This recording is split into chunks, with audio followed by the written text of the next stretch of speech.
सबसे तो बड़ी चीज है कि सहयोग ये प्यार की देन है। परमात्मा का जो प्यार हमारे अंदर है वो प्यार आपको मिलता है, और प्यार से बढ़ के संसार में कोई चीज। जिसने प्यार की महिमा जानी उसके लिए फिर और चीजों की कोई जरूरत नहीं, सारे मूल्य उसके स्थापित हो जाते हैं।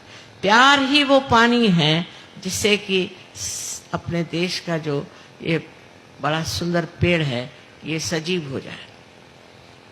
आपसी प्यार, आपसी दोस्ती, अगर हमारे अंदर आपसी प्यार होता और आपसी एकता होती तो क्या मजाल है कि हमारे ऊपर किसी और का राज्य हो सकता था।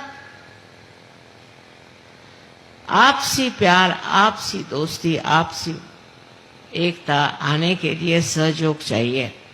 इससे कलेक्टिव कॉन्शियसनेस, जिसे हम कहते हैं सामूहिक चेतना, स्थापित होती। दूसरा कौन है, सब एक जीव हो जाते। अब देखिए इतने दूसरे दूसरे देश से लोग आए हैं, अनेक धर्मों का पालन करने वाले, इनमें जो एक जीवता है, इनमें जो समाधान है, एकात्मता है, वो आपको कहीं नहीं मिले। आप हैरान हो जाए कि किस तरह से ये लोग एक हो गए।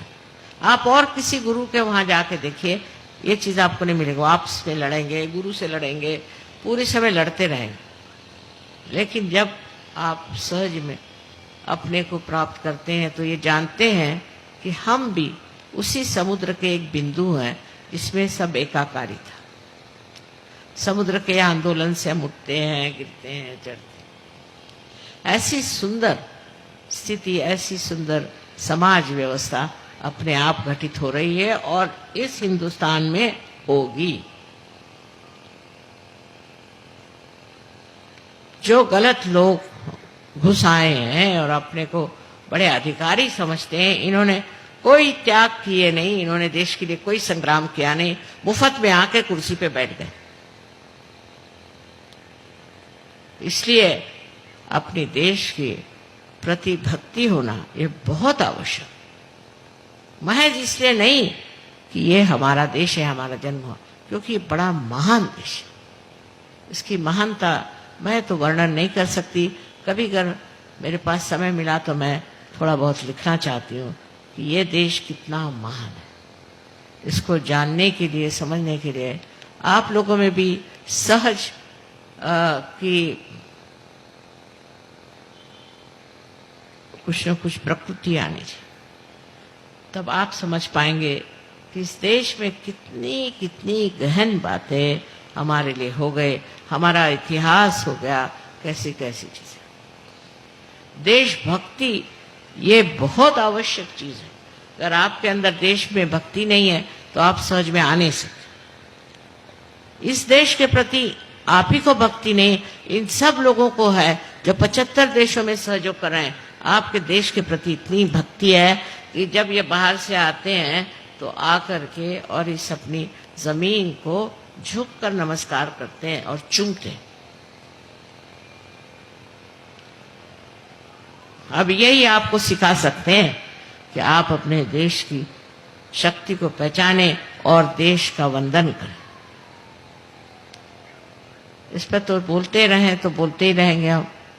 और आज आप लोग इतनी दूर दूर से आए हैं, ठंडक में आए हैं, और एक माँ के लिए बहुत बड़ी चीज़ है। इतने बच्चे सामने हों तो वो क्या और कह सकते।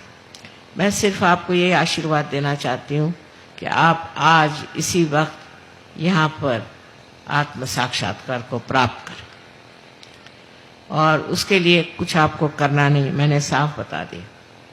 आप जहाँ बैठे हैं वहीं आपको गंगा पहुँचा देंगे, और आप स्वयं अपने हाथ में देखेंगे कि ठंडी ठंडी हवा बयार जैसे बह रहे। ये भी बड़ी सूक्ष्म चीज़ है।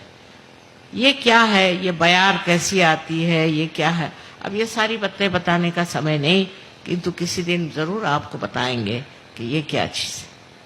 यही चैतन्य का प्रभाव जो हमारे अंदर से बह रहा है, और इसी के दम पर कितनी चीज़ें आप कर सकते हैं। अपना शारीरिक, मानसिक, बौद्धिक तो आप ठीक कर ही सकते हैं, पर औरों का भी ठीक कर सकते हैं। ऐसे आप महान हैं और आप कीचड़ में कर फंसे रहे तो मैं उसे क्या कर सकता। आपसे अब इतनी विनती है कि 10 मिनट के लिए और ज्यादा से ज्यादा आपको इसे प्राप्त करना। जो कुछ भी मैंने कहा सुना उसको यही जानना चाहिए कि आपके अंदर शक्ति का जागरण करने से पहले तैयारी हो रही थी, उसके बगैर नहीं हो सकता। कायरों का काम नहीं है, और मैंने आपसे कहा कि मूर्खों का भी काम है। तो समझदारी से इस चीज को स्वीकार करें कि आप स्वयं आत्मा हैं और आत्मा को प्राप्त करना ही एक ही लक्ष्य है जीवन का, और कोई लक्ष्य